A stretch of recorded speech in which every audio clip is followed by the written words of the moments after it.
तुम्ही ऐकलं काय म्हणतायत ही जी विरोधी बाजू आहे ती विरोधी बाजू काय म्हणते? तुमचं काय म्हणणं आहे? आता सरकारनं हा घेतलेला जो निर्णय आहे तो निर्णय योग्य आहे का? अशा प्रकारची सक्ती करणं गरजेचं आहे का? असेल तर ते का? विलाजी, महाराष्ट्र नवनिर्माण सेनेच्या सततच्या आग्रहामुळे, आनंदामुळे, आंदोलनामुळे आणि पाठपुराव्यामुळे सन्माननीय राजसाहेब ठाकरेंनी जी सातत्याने या संदर्भात विविध व्यासपीठांवर भूमिका घेतली मराठीच्या आग्रह संदर्भात, त्यानुसार हा जो कायदा परिवहन मंत्री माननीय प्रतापजी सरनाईक यांनी केलाय, त्याचं आम्ही 100% त्याचं अभिनंदन करतो, त्यांचं अभिनंदन करतो आणि त्यांचे आभार सुद्धा व्यक्त करतो. आता इथं बसलेले जे आहेत दोन खास करून व्यक्ती, त्या ज्या पद्धतीने आरडाओरडा करून सगळ्या गोष्टी मांडतायत, संविधान सांगतायत, कायदा सांगतायत, पण या संविधानानुसार भाषिक प्रांतरचना जी झाली त्यानुसार महाराष्ट्र राज्याची भाषा ही मराठी आहे. तर जर का इथली अधिकृत भाषा मराठी आहे, मी महाराष्ट्रात राहतो, इथली सगळी जवळपास 80-90% जनता ही मराठी आहे, ही मराठी भाषेतनं संवाद करते. जर का तुम्ही इथं बाहेरच्या राज्यातनं इथं येता, पोटा पाण्यासाठी येता, स्वतःचं पोट भरण्यासाठी येता, तर तुम्हाला इथल्या लोकांशी संवाद साधावा लागतो, इथल्या लोकांशी सतत संपर्कात राहावं लागतं. भाड़े पे नहीं आता, ये वी इंडियन पीपल्स, हम भारत के नागरिक हैं, ये किसी राज ठाकरे की या किसी की ये संविधान हमें अधिकार देता है। यूपी वाला भाई हो, छत्तीसगढ़ का हो या बिहार का हो, राज ठाकरे तो क्या कोई भी रोक नहीं सकता। इसके बाप के घर की खेती नहीं है। हे ज्ञान हे जे ज्ञान आहे ना, हे ज्ञान तिकडे तामिळनाडू केरळमध्ये जाऊन द्यायची हिम्मत आहे का? महाराष्ट्र में भारत डॉक्टर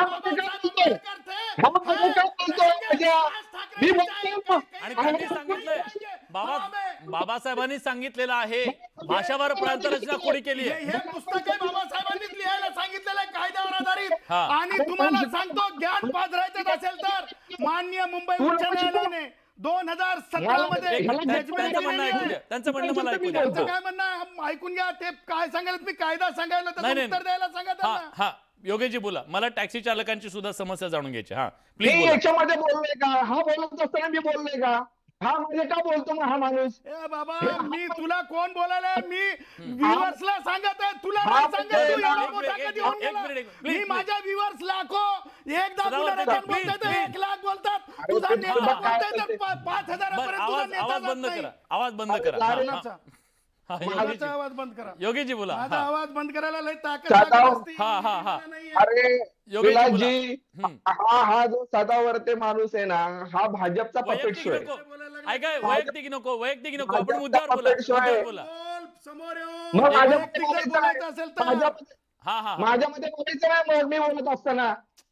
योगेशजी प्लीज, विलासजी, महाराष्ट्र ऐकूया, आपल्याला आपण गंभीर विषयावर चर्चा करतो. हा प्लीज. तर विलासजी, तर इथे मराठी भाषेतनं संवाद जर मला साधायचा असेल किंवा माझ्याशी कुणाला साधायचा असेल आणि मला जर हिंदी भाषेत बोलायचं नसेल किंवा मला हिंदी भाषा येत नसेल, कारण ती इथली अधिकृत भाषा नाहीये, माझी इथली अधिकृत भाषा मराठी हिंदी आहे. तुम्हाला समजणार नाही. देवनागरी मध्ये हिंदी आहे. अरे 8वीं सूची तो पढ़ ले मेरे भाई, अधिकृत किसे कहते हैं वो ये तो समझ लोग लो. भाषा पढ़ते हैं, त्यांचं म्हणणं ऐकू द्या ना. 8वीं सूची में त्यांचं म्हणणं ते ऐकू द्या.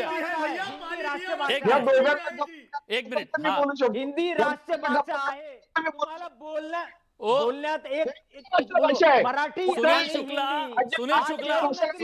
चुकीची माहिती सांगायची नाहीये.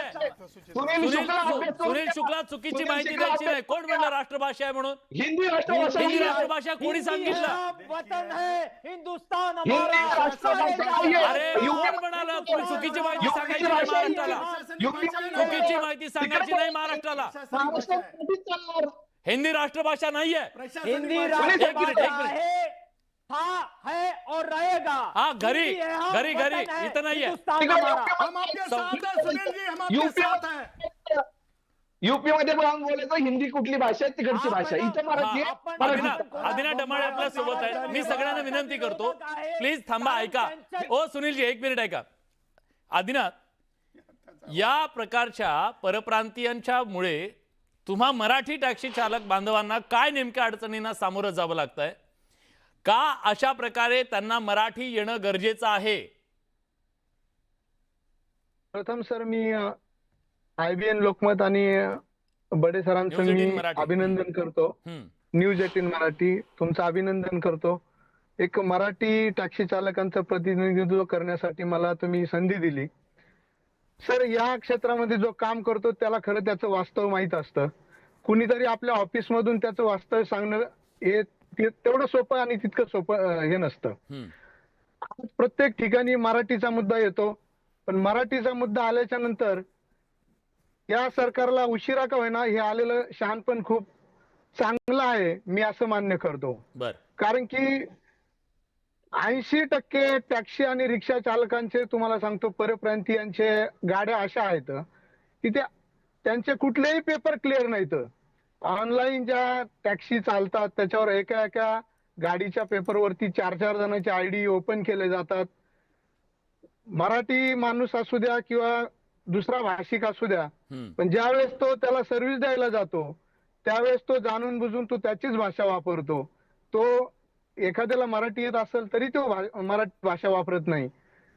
बांद्रा टर्मिनल असेल, कुर्ला टर्मिनल असेल, सीएसटी असेल, अशा महत्वाच्या ठिकाणी त्यांनी खूप खूप मोठ्या युनियन केलेल्या आहेत.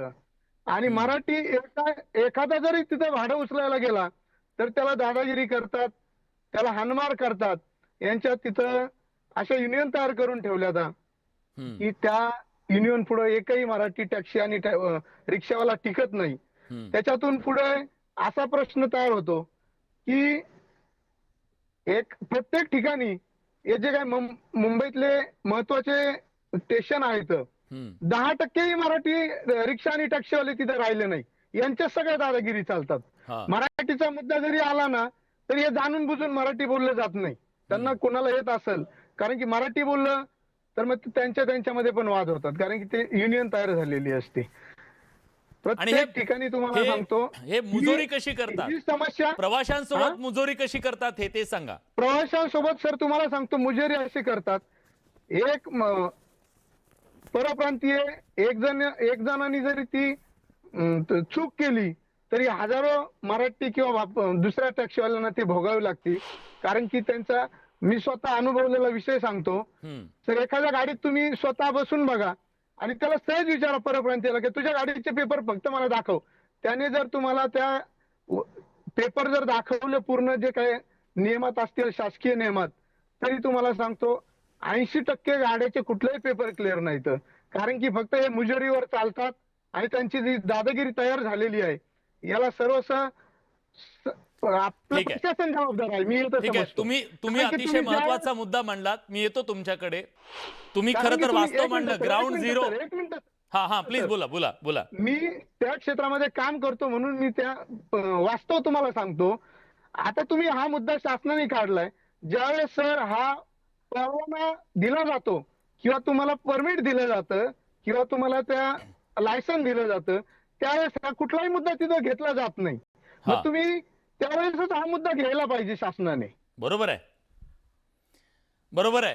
कारण अशा व्यक्तींना ही सगळी जी साफसफाई आहे ना, ही मुजोरी जर मोडून काढायची असेल तर ती कायद्यानंच काढता येते. ज्या कायद्याचा उल्लेख करतायत ना सदावर्ते साहेब, या कायद्याची नीट अंमलबजावणी होणं गरजेचं आहे. त्या कायद्यातच नाही. काय कायद्यात भाषेची नाही? सक्ती. अशा प्रकारची मुजोरी कुठल्या नाही, कायद्यात लिहिली? हे बघा, व्यक्ती स्वातंत्र्य आहे. तुम्ही मुजोरी म्हणा की काही म्हणा, पण मला आता उत्तर द्यायचं तुम्हाला. प्लीज द्या. मला साधं उत्तर द्यायचंय. प्रताप सरनाईकांनी जे आमच्या परमिटसाठी 15,000 रुपये केले ते कमी करण्याचं धाडस दाखवावं. 250 रुपयाचे 15,000 रुपये झालेत. दुसरी गोष्ट तुम्हाला सांगतो, माननीय न्यायमूर्ती ओक यांच्या पीठाने 2017 मध्ये परमिट देताना भाषेची सक्ती नाकारलेली आहे, सर्क्युलर नाकारलेला आहे. आणि मला असं वाटतं की मान्य मुंबई उच्च न्यायालयाचा निर्णय मला असं वाटतं की प्रताप सरनाईकाच्या निर्णयापेक्षा वरचष्मा आहे. कारण त्या निर्णयाला आत्तापर्यंत सर्वोच्च न्यायालयाने स्थगिती दिलेली नाही. हे माझं अधिकृत स्टेटमेंट आहे की हायकोर्टची जजमेंट ही कॉन्करंट आहे आणि त्याच्यामुळे आर्टिकल 141 खाली आणि 44 खाली तो कायदा म्हणून लागू आहे. दुसरी गोष्ट मला तुम्हाला साधी सांगायची आहे की तुम्ही म्हणताय की म्हणजे ज्या प्रकारे तुम्ही बोलत आहात की लोक म्हणजे मुजोरी करतात वगैरे वगैरे, तुम्हाला सांगतो म्हणजे वास्तव दुसरं एक वास्तव आहे. तुम्ही जर उद्या जर समजा म्हणालात ना पेंटिंगसाठी, तर पेंटिंगसाठी कोणत्या राज्यातले आमचे भाऊ काम करतात, याला की नाही कष्टाला की नाही तुम्ही भाषा, कष्टाची भाषा थेंब थेंब गळे घाम ही कष्टाची भाषा आहे. आणि तुम्हाला सांगतो तुमच्या या चुकीच्या पद्धतीचे बेकायदा म्हणजे कायदा नाही प्रताप सरनाईकांना तुम्ही चॅलेंज करतो. त्यांनी सर्क्युलर काढून दाखव रूल 24 खाली चलो चॅलेंज ओपन चॅलेंज. आणि त्यांच्याच अधिकाऱ्यांनी सांगितलंय की अशा प्रकारे रद्द तर करताच येत नाही, केलं तरी त्याला अपील प्रोजेक्ट. आणि त्याही पुढे जाऊन सांगतो मी तुम्हाला डायरेक्ट थेट अरे फाशी शिक्षा. भारताच्या संविधानाने कायदा तसा केलेला आहे का? नोटीस द्या, नोटीस दिल्याच्या नंतर त्याची आम्ही उत्तर देऊ. उत्तर दिल्याच्या नंतर तुम्हाला अधिकार नाही आहे. कारण तुम्हाला सांगतो महत्वाची गोष्ट, प्रताप सरनाईकांच्या काळातला काळाकुट्ट कारभार म्हणजे परमिट बंद केलेले आहेत. माझा रिक्षावाला भाऊ टॅक्सीवाला भाऊ आहे समोर, विचारा परमिट बंद केलेत. नवीन मराठी भावांना संधी नाही आहे, देशभरातल्या भावांना संधी नाही आहे. आणि म्हणून राजू वाघमारे साहेब, माय डिअर ब्रदर, मला तुम्हाला सांगायचंय reasonable restrictions are not this. Reasonable restrictions are in accordance with the special legislation. म्हणजे वर्कप्लेसच्या वर महिलांवर त्रास झाला नाही पाहिजे. तुम्ही मुजोरी शिरदोरी. एक मिनिट, डॉक्टर राजू वाघमारे. नाही, त्याचं म्हणणं घेऊ द्या. राजू मी तुम्हाला 5 जजमेंट लगेच देतो. तुम्ही 5 म्हणाल जजमेंट.